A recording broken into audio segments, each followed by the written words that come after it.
बिहार शरीफ में एक तरफ बमबाजी हो रही थी, दूसरी तरफ लोग बंदूक लेकर एक दूसरे को डरा रहे थे और तीसरी तरफ एक मुसलमान व्यक्ति जिसका नाम मोहम्मद फेकू है वो रथ चला रहा था और उसी रथ पर हनुमान जी, शिव जी और पार्वती जी बैठे हुए थे।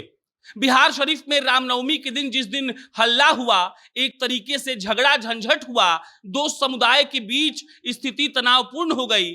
लेकिन दूसरी तरफ उसी बिहार शरीफ में जो जुलूस निकला था, उस जुलूस के सारथी बने थे बिहार शरीफ के रहने वाले मोहम्मद फेकू, जो 15 साल से रथ चला रहे हैं। और हर बार जब रामनवमी का जुलूस निकलता है तो मोहम्मद फेकू उसी रथ से भगवान को पूरे शहर में घुमाते हैं।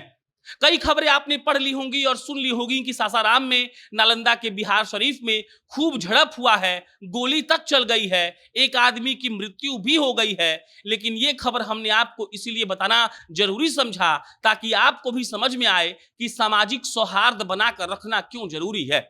यह कहानी 15 साल से रथ चला रहे उस मोहम्मद फेकू की है, जो हर साल शिव जी को, पार्वती जी को और हनुमान जी को अपने रथ पर बैठाते हैं, पूरे शहर का चक्कर लगाते हैं और उसके बाद जब उन्हें यह खबर सुनाई पड़ती है कि बिहार शरीफ में दंगा हो गया है, बिहार शरीफ में झगड़ा हो गया है, तब उनका कलेजा टूट जाता है। उस दिन भी यही हुआ था। रामनवमी के दिन मोहम्मद फेकू अपने रथ पर भगवान को बैठाकर, मतलब कि वो कलाकार जो भगवान बने थे उनको अपने रथ पर बैठाकर शहर का चक्कर लगा रहे थे। उसके बाद अचानक से उन्होंने देखा कि आयोजक दौड़कर, मतलब जो उस जुलूस के आयोजक थे, वो दौड़कर मोहम्मद फेकू के पास आते हैं। वो कहते हैं कि झगड़ा हो गया है, आगे स्थिति तनावपूर्ण हो गई है, अब आप यहीं से अकेले चले जाइए।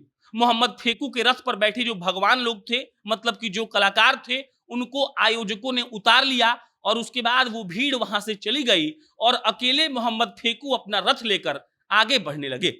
मोहम्मद फेकू आगे जाते हैं तो देखते हैं कि झगड़ा झंझट हुआ है, पुलिस वहां पर है और उसके बाद पुलिस वाले से मदद लेकर मोहम्मद फेकू अपना रथ ले आकर लगा देते हैं और उसके बाद वो कहते हैं कि फिर हम लोगों की मदद करने लगे। मोहम्मद फेकू कहते हैं कि विगत 15 सालों से हम ये काम कर रहे हैं, कभी ऐसा झगड़ा यहाँ पर नहीं हुआ था और जो भी ये हुआ है वो बिल्कुल गलत हुआ है।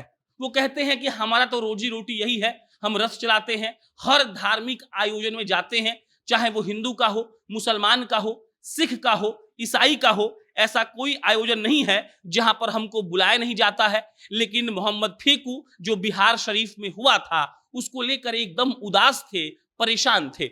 वो कहते हैं कि हम लोगों को आपस में मिलजुल कर रहना चाहिए, हम लोगों को इस बात से क्या मतलब है कि कौन झगड़ा कर रहा है, झगड़ा तो बिल्कुल नहीं करना चाहिए। और मोहम्मद फेकू फिर वो कहानी सुनाते हैं कि कैसे जब स्थिति वहां पर नाजुक थी बिहार शरीफ में, तब भी वो शिव जी को, पार्वती जी को और हनुमान जी को अपने रथ में बैठाकर जुलूस के साथ निकले थे और लोग गाना बजाना कर रहे थे। और जब उन्होंने झड़प की खबर सुनी, जब उन्होंने सुनी कि स्थिति तनावपूर्ण हो गई है, तब उनको बहुत बुरा लगा और उसके बाद आयोजक शिव जी को, पार्वती जी को, हनुमान जी को लेकर चले गए और वो बेचारे वहां से अकेले जाने लगे।